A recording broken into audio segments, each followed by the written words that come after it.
Yo, welcome to Shane's Take. I'm your host, Shane Norman, and today we're going to be covering the NFC North, their free agency, as well as their draft, and where each team will fall within the division.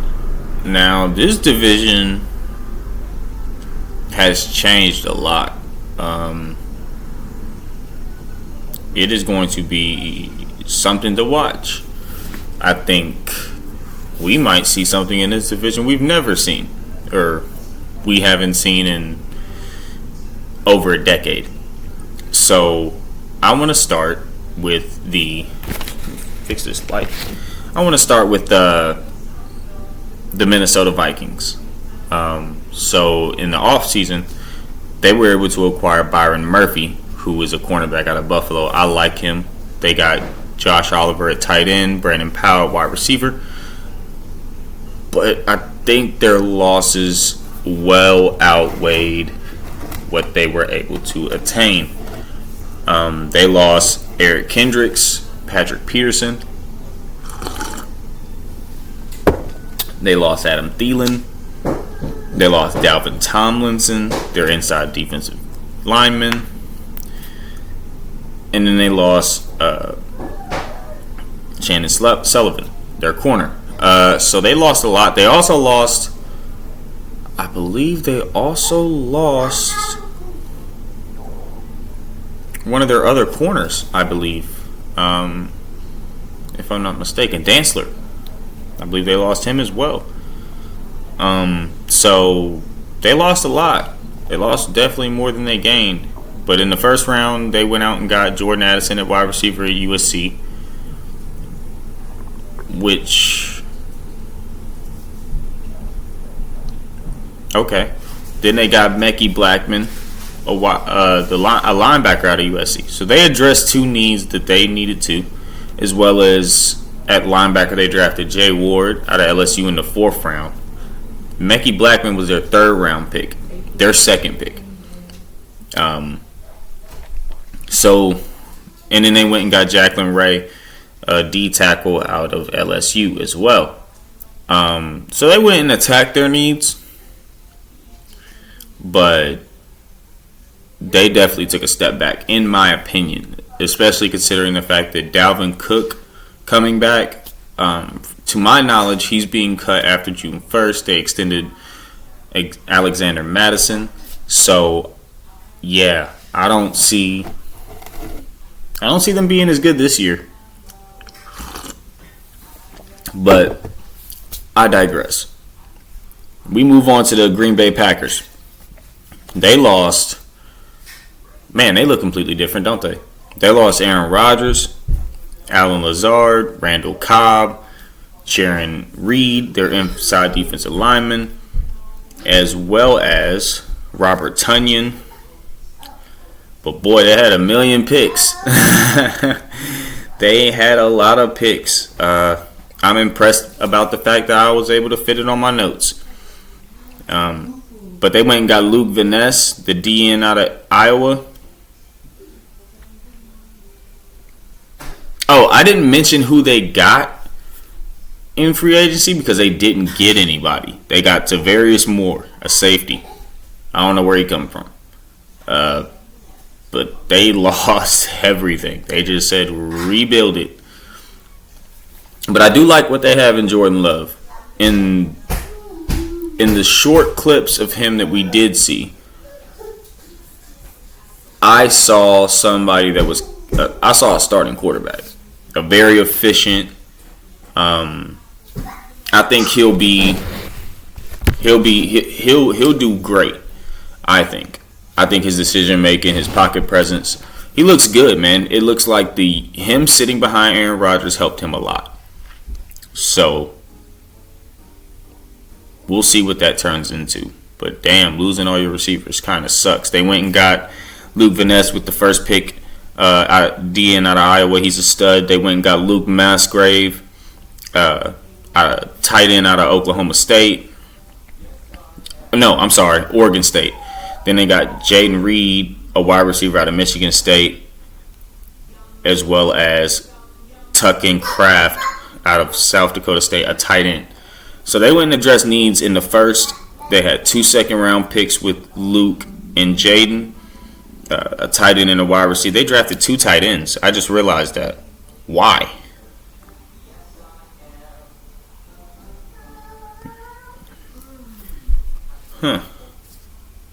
Why? Okay. Anyways, and then they got an edge rusher in the 4th in Kobe Wooden out of Auburn. And then they got Sean Clifford, QB out of Penn State. Oh, man. Then they had 4 7th-round picks, 2 6. They had another 5th in Dontavian Wicks, who's a wide receiver out of West Virginia University. Man, I'm interested to see what they are next year. They do have a good defense. I think the loss of Jaron Reed is going to hurt them. They also just recently lost. I'm sorry.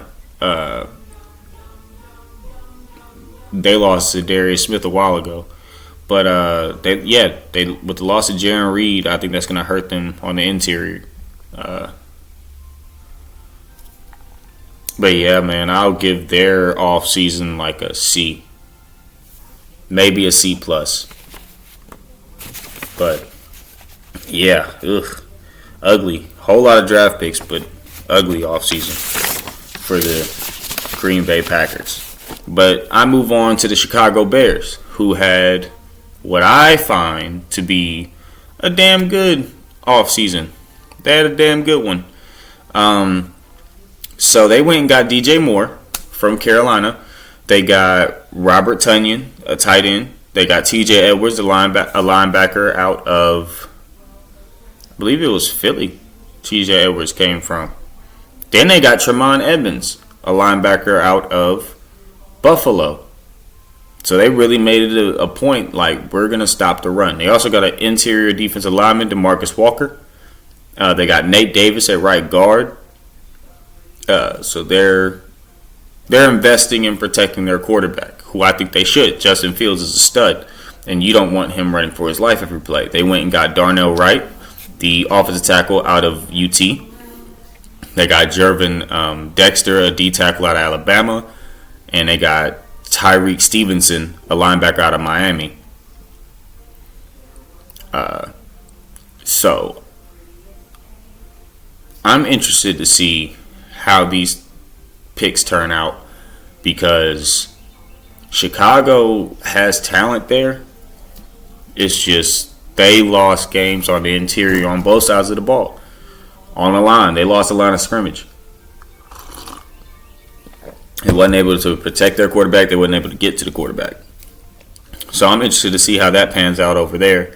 But I give their offseason, in totality, I would give it a B. And we'll finish the off seasons with Detroit. So in the off season, they lost Jeff Okudah, DJ Shark. They lost Mike Hughes, DeAndre Swift. They lost a lot. You know, they lost some. They lost the guard Evan Brown. They lost Jamal Williams as well. So their running back room is brand new. Literally brand new. But they were able to get Marvin Jones, a wide receiver. They got Emmanuel Mosley out of San Francisco, who I like. They got Cameron Sutton, a corner. They got Jalen Mabin, a linebacker. They got David Montgomery, a running back out of Buffalo. And they got Graham Glasgow, who's a right guard, who I like. You know, I don't know where he came from, but, I mean, he's a solid rotational lineman. I'm just not familiar as to where he played last year. And they also got C.J. Gardner-Johnson, who's a big pickup at safety out of Philly.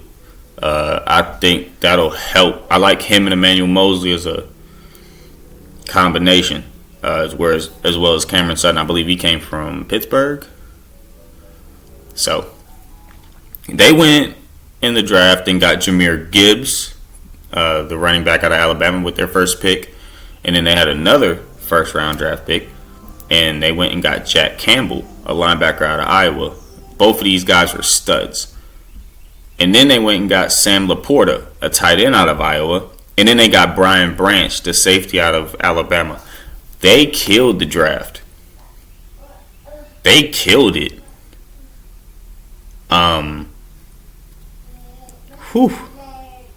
That's going to be a defense right there. And that's what they needed, especially to pair with Aiden Hutchinson and those guys over there. Man, yeah, they did a great job attacking those needs, man. Because what they had last year was something to cook with. So I'm interested to see how this comes together. But as far as, so I'll give them an A, actually. In totality of what they've done, they upgraded at every position. I like David Montgomery as the number 2 to Jahmyr Gibbs. They do similar things, but Jahmyr does it better and he's younger. Excuse me. But they also got Hendon Hooker, a QB out of UT, which I love. That is big. Not for this year coming up, but the year after, maybe 2 years from now, I see it paying dividends for them.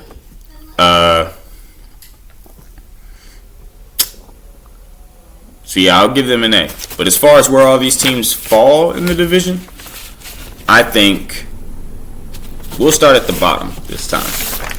And we'll do that from here on out. But I have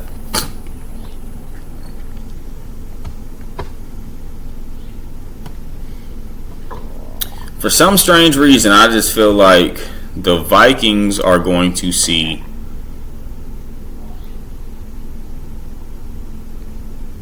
turmoil. I think that they will be the dead last team in the division. I think Justin Jefferson has a phenomenal season. But that's about it.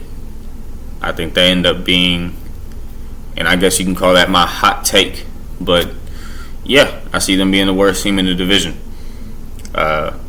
Then I see Green Bay actually surprising people. I think with the running game, with Jordan Love knowing that system, being accurate, I loved his game.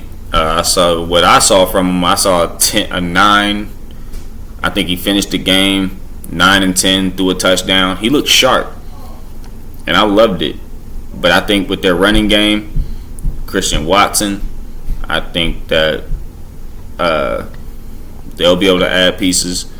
I mean, they must trust what they have in that room. So I'm interested to see how that pans out. But between their defense and their running game and a quarterback that has learned the system, and I feel like he'll be a great succession to Aaron Rodgers. I think Green Bay, they've got it right over there. But I think Chicago did a better job getting it right with their quarterback. I think Justin Fields takes them. I think they end up being the number 2 team in this division with potential to be the number 1, to be honest with you. But I just think they just need a little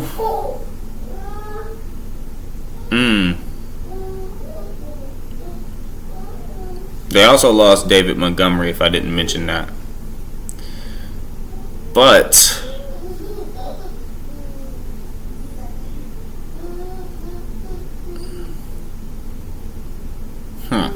that is a toss-up between Chicago and Detroit for the winner of this division.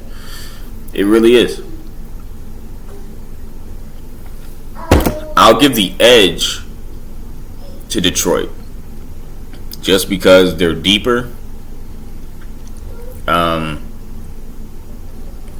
I just like the talent they have over there. I think Chicago is the second best team in this division. I think that's where they finish, and I think it's a close second. And I think Detroit wins the division in the NFC North. Slightly. But all these things can change, you know, I'll have to look at their schedules and I'll release those videos. But that's my time, man. That's Shane's take. Let me know what you think in the comments. Thank you so much, y'all. Have a good one.